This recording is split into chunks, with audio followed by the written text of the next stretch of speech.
ایک دفعہ کا ذکر ہے کہ کسی ملک میں ایک بادشاہ رہتا تھا۔ اس نے اپنے محل میں کتے پال رکھے تھے۔ اگر کوئی نوکر غلطی کرتا تو وہ وزیر سے کہہ کر ان کو کتوں کے سامنے ڈال دیتا۔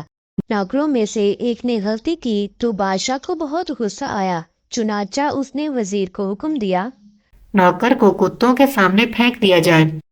نوکر نے کہا، میں نے 10 سال تک آپ کی خدمت کی ہے اور آپ میرے ساتھ ایسا سلوک کر رہے ہیں۔ برائے کرم مجھے ان کتوں کے سامنے پھینکنے سے پہلے 10 دن کی مہلت دیں۔ بادشاہ اس پر راضی ہو گیا۔ ان 10 دنوں میں نوکر کتوں کی دیکھ بھال کرنے والے محافظ کے پاس گیا اور اس سے کہا، میں 10 دنوں تک کتوں کی خدمت کرنا چاہتا ہوں، کیا آپ مجھے اس کی اجازت دیں گے؟ محافظ یہ سن کر حیران ہو گیا، لیکن اس نے اجازت دے دی۔ نوکر کتوں کی دیکھ بھال کرتا اور ان کی صفائی کا خیال رکھتا، ان کو ہر طرح کی سہولت فراہم کرتا۔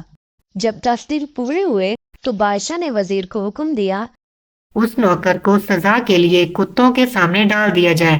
جب نوکر کو کتوں کے سامنے ڈال دیا گیا تو سب یہ دیکھ کر حیران ہو گئے کہ آوارہ کتے نوکر کے پاس آ کر بیٹھ گئے اور کتوں نے نوکر کو کوئی نقصان نہ پہنچایا۔